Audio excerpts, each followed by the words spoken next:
Hello guys! Hello guys! Hello guys! Hello guys! Hello guys! Nandito na naman tayo ngayon sa Tricycle. Mangyayari ngayon, gagawa kayo ng video para ituro sa inyo ang kaunting kaalaman.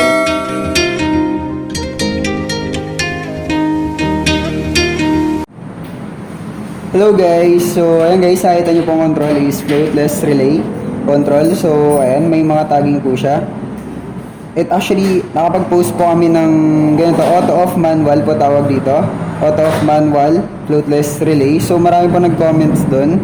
And may isang nag-comment po doon, o hindi lang siya isa, siguro dalawa sila, na pwede naman daw pagsamahin yung auto-off manual sa isang contactor lang. So ayun guys, sinubukan po namin siya, and gusto din po namin siyang maipakita sa inyo. So ayun, ito yung circuit breaker. First, pakita ko po muna yung mga ginamit natin. Ito po yung circuit breaker. Magnetic contactor with overload. Ayan, selector switch na 3 position po, manual, off, tsaka auto. Ayan yung gitna niya, ito yung off. Ayan, meron siyang push button na normally close, stop, normally open, yung start niya. Ayan, ito yung pinaka floatless relay natin. Nandito nakalagay yung sensor niya na E1, E2, E3. At meron lang po siyang tatlong indicator lights, yung sara niya, fault, tsaka idle. Ayan. Bali naka voltmeter po siya, eh naka-buzzer yung fault niya para mas tayo upgraded. Yeah. So ayun guys, subukan po natin siya since na ayun, mga nag-comment doon kasi guys, yung pinaka-advantage din po nito is makatipid po kayo sa sa gastos since isa lang po yung contactor niya at isa lang din yung overload niya. Di ko tulad po sa unang videos namin na dalawa. Pero yung disadvantage naman po nito guys is kapag nasira po yung contactor, ayan, hindi na po natin magagamit yung motor. Kasi, hindi naman po natin siya pwedeng i-direct. So, papalitan nyo po talaga siya bago po kayo mapagana yung motor. Ayan. Balik kapag doon po sa unang videos namin, since dalawang contactor siya, so kapag nasira yung auto, so pwede nyo siya malipat sa manual. So, magagamit nyo pa rin po yung motor. Ayan, yun po yung pinaka-advantage din na dalawa yung contactor. So, ito guys, pangalo lang po ito, pang budget control. Budget. Okay. So, ayan guys, subukan na po natin siya. Ayan. So, ayan, since naka-stop siya, hindi pa gumagana yung motor, naka-ilaw yung niya, yung voltmeter po niya. So, meron po siyang voltage na 238 din po. Ayan. So, na-monitor yun po natin yung voltage niya. So, subukan po muna natin yung manual. Manual. Ayan. So, since manual siya, so kailangan natin siyang pindutin yung start niya para ma-on yung motor. Ayan. Tumatalbog yung So, ayan, guys, pagka nag-run na po siya, ayan, ilaw din po yung indicator light natin. Ayan. Pag in-stop po natin siya, ayan, makamatay naman po. Ayan, bali lagyan na rin po natin siya ng pinaka-load niya para kahit ilaw lang po, para makita nyo rin po na meron po siyang gumagana po yung motor niya. Kasi ayun, hindi po namin siya nalagyan ngayon. So lalagyan lang po namin. Charan! So ayan guys, lalagyan na po namin ng load, yung ilaw po. So ito po yung motor niya. So kapag umilaw siya, ibig sabihin naman na po yung motor. Ayan. So subukan na po natin ulit. Ayan. Kuha natin yung start.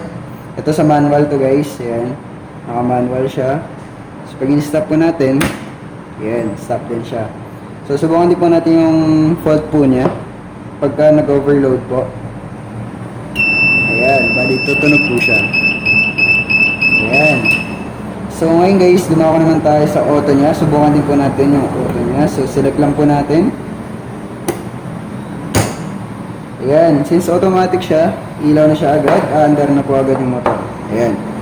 Bali dito guys, naglagay kami ng E1, E2, E3 na sensor po ng floatless natin, floatless relay, para sa automatic niya.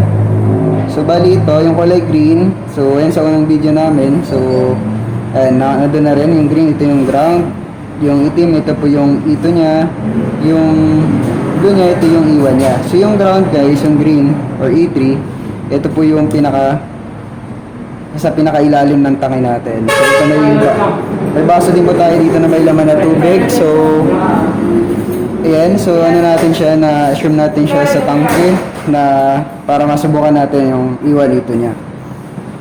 So yung system nito guys, ayan. Bali na-explain ko na rin po siya dun sa unang video. So explain ko lang siya ulit sa mga di pa po nakakapanood. So ayan. Bali yung ito niya, ayan. Ito yung sa gitna ng tangke natin or yung reserve ng tubig kung hanggang saan siya. Yung natirang tubig bago bago mag-on yung motor. At yung iwan natin, ito yung pinaka sa top niya. Ito yung magsisilbing off ng motor pagka na-reach na siya ng tubig. Ayan, bali automatic mag-off yung motor. So subukan natin. So bali kapag na-reach na siya ng tubig yung E1, mag-off dapat yung motor. Ayan. Bali ayan, nasa tubig na yung E1 at namatay na yung motor. Ayan. At kapag nawawalan siya ng tubig, ayan, bali ginagamit na yung tubig niya. May naliligo or may gumagamit. Ayan, bali mawawalan siya ng tubig. Ayan, bali nung natanggal yung ito sa tubig, mag-automatic siya on yung motor. Ayan, bali under siya ulit. So magsusupply ulit siya ng tubig. So ayan, pumunta na yung ito sa tubig. E1, pumunta na sa tubig, automatic off na yung motor. Ayan, bali nga naman yung system niya guys. Yung pinaka-ground niya, ayan, just steady lang po siya dyan. Naka-steady lang po yung ground niya dyan. Bali nga na naman po siya, automatic tsaka manual. And subukan din po natin sa automatic yung trip niya o yung fault kapag nag-overload. Ayan. Bali nag-trip na siya. So yun guys, kung nasira yung auto natin, automatic natin floatless relay. So select lang po natin siya sa manual. Ayan, magagamit pa natin ito. Pero yung kapag yung contactor talaga yung nasira, so papalitan niyo po talaga siya. Bali, kapag nasira po to sa katagalan na rin po, or ayan, something na may nangyari sa motor, sa contactor, so ayan, di naman siya lifetime na magagamit natin. So kapag tumagal talaga siya, lagi nagagamit, so nasira talaga. So wala namang gamit na di tumatagal.